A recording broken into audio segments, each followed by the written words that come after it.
Gəncədə Novruz tədbirləri silsiləsində ilk kütləvi bayram şənliyi keçirilib. Tədbir şəhərin Yeni Gəncə qəsəbəsində olan Novruz meydanında qeyd edilib.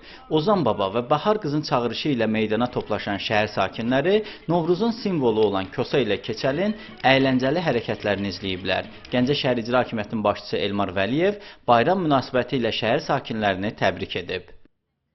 Bayramınızı təbrik edirəm. Sabah bugün çərşənbə axşamıdır. Hamı evində olmalıdır.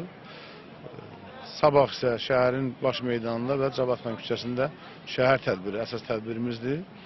21-də də axşam bütün gəncəlilər Bakıdan gələn Respublikanın tanınmış incəsənət xadimlərinin iştirakı ilə möhtəşəm konsert olacaq, həm də atəşkəs olacaq.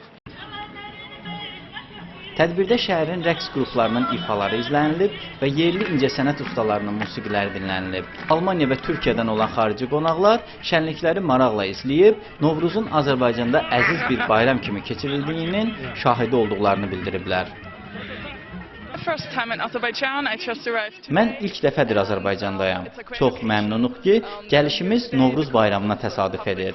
İnsanların ictimai tədbirlərdə bir yerə yığılmaları çox maraqlıdır. Bizdə Almaniyada belə adət-ənənə yoxdur. Novruzda bişirilən şirniyyat və yeməklər çox dadlıdır. Bugün Gəncədə bayram münasibəti ilə satış yarmarkası da keçirilib.